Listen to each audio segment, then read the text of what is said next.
to Donald Trump, because he has also changed his position on abortion.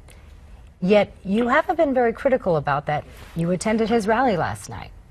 Well, I did, and I attended the rally because it was a rally for veterans, and I'm very glad I went because it was an electrifying evening. Trump wasn't even the main speaker. It was a Green Beret veteran who lost his leg in combat who spoke so eloquently about the need for respecting our veterans.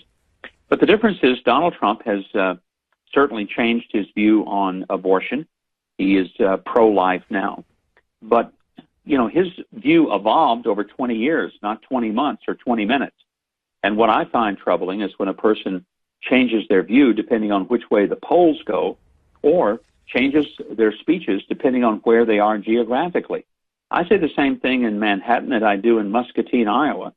And I just think that if a person is going to be consistent, then you don't change what you say depending on where you are.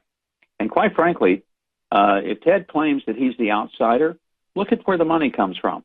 It's still the Goldman Sachs, Citibank, AIG, hedge fund billionaires that fund Democrats and Republicans. We never get anything different.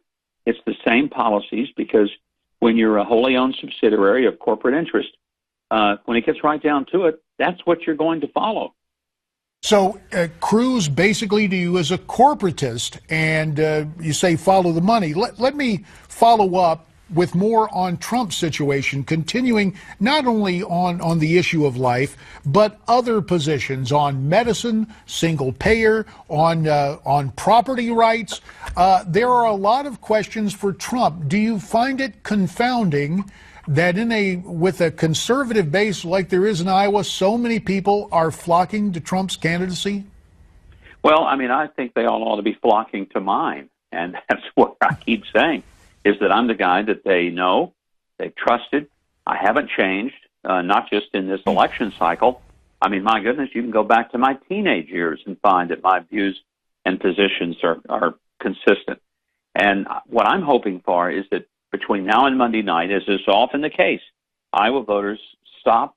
They kind of shut out all the crazy messages that are coming their way from radio and TV, and they just ask themselves, who do I trust?